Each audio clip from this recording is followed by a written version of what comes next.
वारदात से मुतअल्लिक़ चंद इक़्तिबासात की तशरीहात। नंबर 1, ये अपने दिल में समझते होंगे कि मैं कितना नेक नफ्स और मुनकसिरुल मिजाज हूँ। शायद उन्हें इन औसाफ पर नाज हो। मैं उन्हें नेक नफ्स नहीं समझती हूँ। ये सादा लौही है, सीधी सादी हिमाकत है। तशरीह। मुंदरजा बाला इबारत मुंशी प्रेमचंद के अफसाना शिकवा व शिकायत से माखूज है। मुंशी प्रेमचंद ने अपने इस अफसाना में एक ऐसे मर्द के किरदार को पेश किया है जिसमें समाज के गिरे हुए तबक़ात के लोगों को इज्जत देना उसका शेवा है। उसके इस काम से उसकी बीवी नाला है।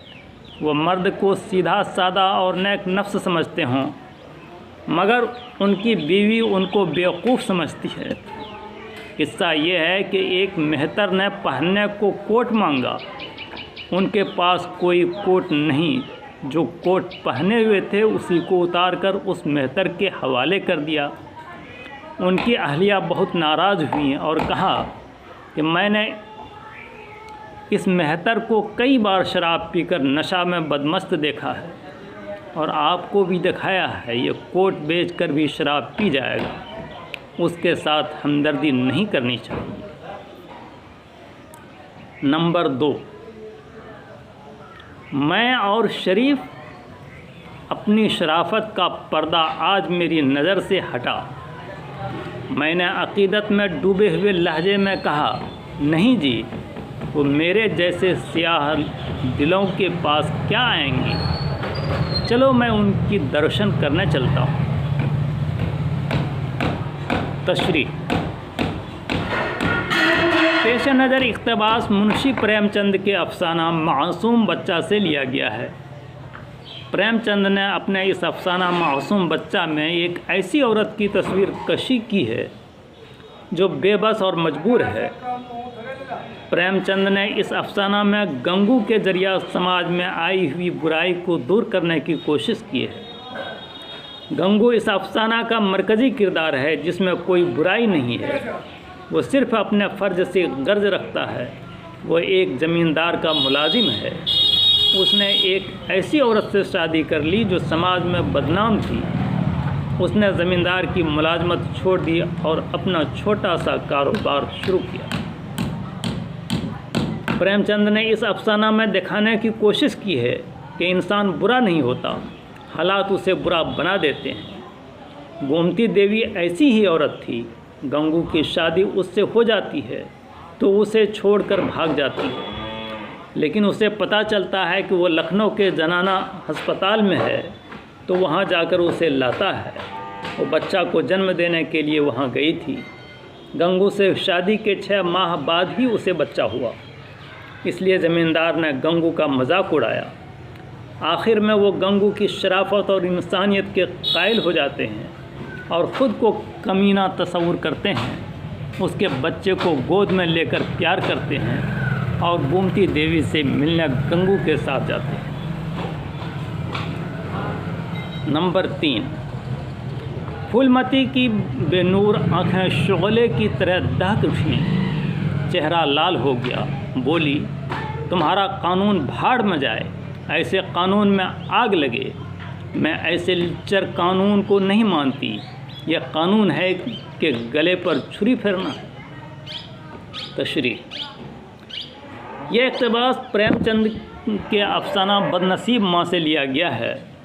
इस इबारत में प्रेमचंद ने एक औरत पर कानून के तहफ़्फ़ुज़ का मसला उठाया है कि कानून उसे क्या तहफ़्फ़ुज़ देता है। जिसका शौहर मर जाता है और लड़के उसकी जायदाद के हकदार हो जाते हैं, हालांकि यह जायदाद उसी ने पैसा काट कर हासिल की थी। फूलमती एक ऐसी औरत है, जब उसका शौहर पंडित अयोध्या नाथ की मौत हो जाती है तो उसके चारों लड़के उसकी दौलत के दावेदार हो जाते हैं।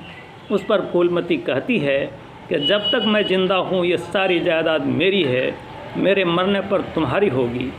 उस पर उसके एक बेटे रमा ने कहा, माँ अब तुम्हारा इसमें कुछ नहीं, सब कुछ हमारा है, यह सरकारी कानून है। इस पर फूलमती के बेनूर आँखों में शोले दहक उठे। उसने कहा, भाड़ में जाए तुम्हारा कानून, ऐसे कानून में आग लगे, मैं ऐसे कानून को नहीं मानती, यह कानून नहीं छुरी फेरना है। इस पर उसके लड़कों ने कहा कि यह कानून ऋषियों मुनियों का बनाया होता है और अब तुम्हें सिर्फ ज़िंदगी बसर करने के लिए कुछ मिलेगा बस। उसी वक्त नंबर 4, उसी वक्त अंधे ने पूछा, तुम कौन हो भाई? मुझे तो कोई महात्मा मालूम होते हो। मैंने कहा, तुम्हारा खादिम हूँ, तुम्हारे स्तर पर किसी देवता का साया मालूम होता है। हाँ, एक देवी का साया है। वो कौन है देवी? वो देवी पीछे के गांव में रहती है। तशरीह पेश नज़र इक़्तिबास मुंशी प्रेमचंद के अफसाना रोशनी से लिया गया है। प्रेमचंद ने अपने अफसाना रोशनी में एक औरत की हमदर्दी के जज्बा को उजागर करते हुए कहते हैं कि औरत हमदर्दी का मजमू है। खुदा ने उसके दिल में अपने और गैर दोनों के लिए हमदर्दी दी है। वो ये बर्दाश्त नहीं कर सकती कि इंसान गरीबी और मुफलिसी में मर जाए। वो इंसान के लिए प्यार का जज्बा रखती है। वो दूसरों के लिए अपनी ज़िंदगी को ख़तरा में डाल सकती है, साथ साथ वो खुददार भी होती है। ICS को जब गजनपुर की राह में एक औरत मिली जो उस तूफ़ान में भी बेखौफ व ख़तर चली आ रही थी, तो उन्हें बहुत हैरत हुई। उस तूफ़ान में उनकी बुरी हालत थी। वो औरत आई,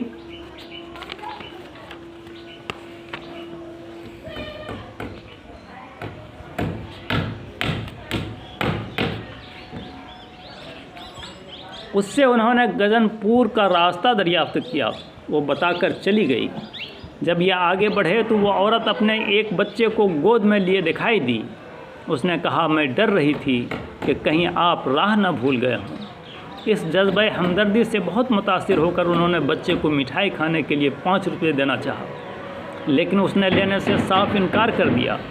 जब यह अफसर आगे बढ़े तो ओले पड़ रहे थे। उनको रास्ते में एक बूढ़ा अंधा मिला। उनके आवाज़ लगाने पर भी फिसल कर नदी में जा गिरा। उन्होंने उसे निकाला। ओले पड़ रहे थे।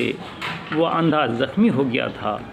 उसका इब्तदाई इलाज करके ये अफसर चले तो बूढ़े ने पूछा, भाई तुम कौन हो? अफसर ने जवाब दिया, तुम्हारा खादिम हूँ। उस पर अंधे ने कहा, कोई महात्मा मालूम होते हो? तुम पर किसी देवता का साया मालूम होता है। उस पर अफसर ने जवाब दिया कि मुझ पर एक देवी का साया है जो पीछे के गांव में रहती है। नंबर 5, अच्छा सुनो, मैं चाहता हूँ कि वो तुम्हारी तरह हो, ऐसी ही लजाने वाली हो, ऐसी ही बातचीत में होशियार हो, ऐसा ही अच्छा खाना पकाती हो, ऐसी ही किफ़ायत शार हो, ऐसी ही हंसमुख हो। बस ऐसी ही औरत मिलेगी तो ब्याह करूँगा, नहीं तो इसी तरह पड़ा रहूँगा। पेश नज़र इक़्तिबास मुंशी प्रेमचंद के अफसाना मालकिन से माखूज़ है। इस अफसाना में मुंशी प्रेमचंद ने इस हकीकत को वाज़ह किया है कि जब अपने गैर हो जाते हैं तो गैर अपने बन जाते हैं। इस अफसाना में राम प्यारी एक बेवा और बेसहारा औरत है जिसने देवर देवरानी और उसके बच्चों की इतनी खिदमत की, लेकिन वो उसे छोड़कर शहर चले जाते हैं। हालांकि उन लोगों के आराम के लिए अपने सारे जेवर नोच डाले, हर तकलीफ बर्दाश्त की।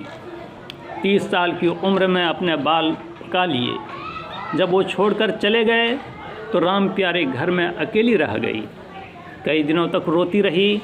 जब उसके हरवाहे जोखू ने उसकी हौसला अफजाई की तो वो फिर खेत का काम मिलकर लगन से करने लगी। उसने अपनी हालत दुरुस्त कर ली, मकान बन गए, जेवरात बनवा लिए, अच्छे अच्छे कपड़े ख़रीदे।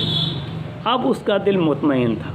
एक दिन राम प्यारी ने जोखू से कहा कि तुम ब्याह क्यों नहीं कर लेते?